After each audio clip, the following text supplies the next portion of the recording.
This is cfm00005d, part of Orient's Power Reserve Multi-Eyes collection.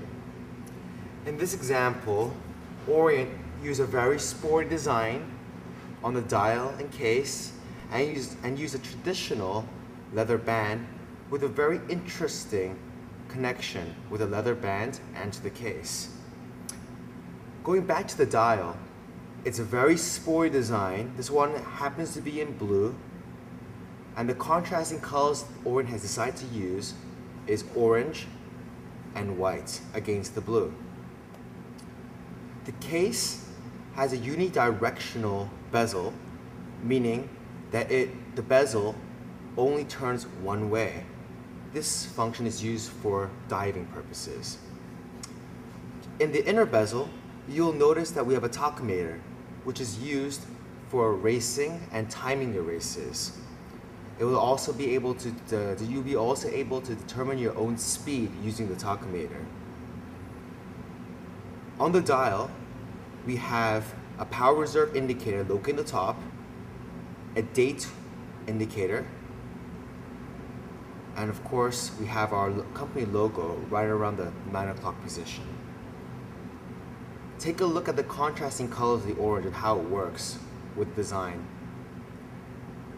The power reserve indicator, which is probably the jewel of this movement, is a gauge that tells you exactly how many more hours your watch is going to run without movement.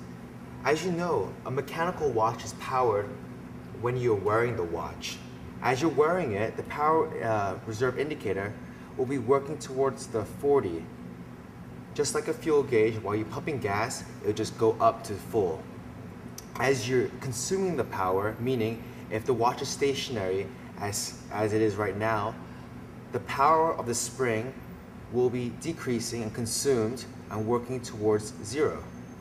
Now these units are all in hours, so provided that you have 10 hours, you know within 10 hours if you put the watch back on, the time is going to be correct. If you have any sort of positive number on the power reserve indicator when you're putting the watch back on, you know the watch has been running since the last time you took it off. Now, let's take a look at the case a little further. Check out the shoulders that's protecting the crown.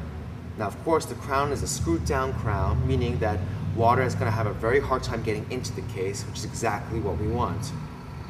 Now, taking a look at the back of the case, you'll notice an exhibition case back, meaning that you can see the mechanism that's driving the watch.